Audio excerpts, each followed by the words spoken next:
What are farm subsidies? Farm subsidies are governmental funds allocated for the purpose of encouraging and supporting agricultural efforts within the borders of a given nation.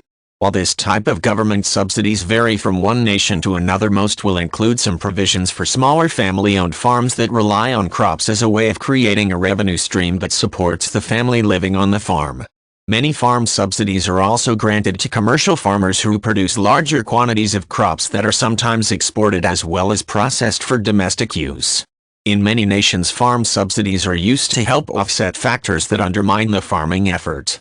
This includes subsidies that help to offset losses that occur due to inclement weather that significantly damages crops, drops in market prices that make certain crops unprofitable for a season or two, and even some sort of major disaster such as a fire that destroys all or most of a cash crop.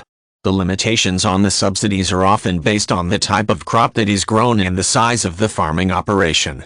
There are usually some limitations on what types of crops may be eligible for subsidizing, with commodities like corn, soybeans, and wheat often included in the programs.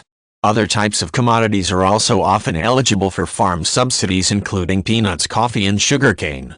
The range of crops that are included in a subsidy program will depend on which crops are actually grown within a given nation and the perceived value of those crops to the overall economy. Farm subsidies may also be used to encourage farmers to grow crops that are considered necessary but are not particularly profitable.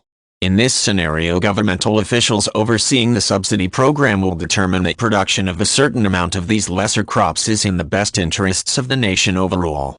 To that end, the subsidies will serve as incentives for select farmers to grow those crops rather than devote time and resources to growing other crops that are more lucrative. While farm subsidies are usually aimed at encouraging family and commercial farmers to produce certain crops at specified levels, there are also subsidies designed to discourage farmers from growing one or more crops. This is usually a means of exerting some sort of management over the amount of a specific commodity that is produced during a calendar year, a factor that can often be important to stabilizing the commodities market. By offering the farmer subsidies, it is easier to prevent a glut of a particular commodity on the market, which in turn helps to keep the pricing competitive and allow other farmers to enjoy equitable returns for their efforts.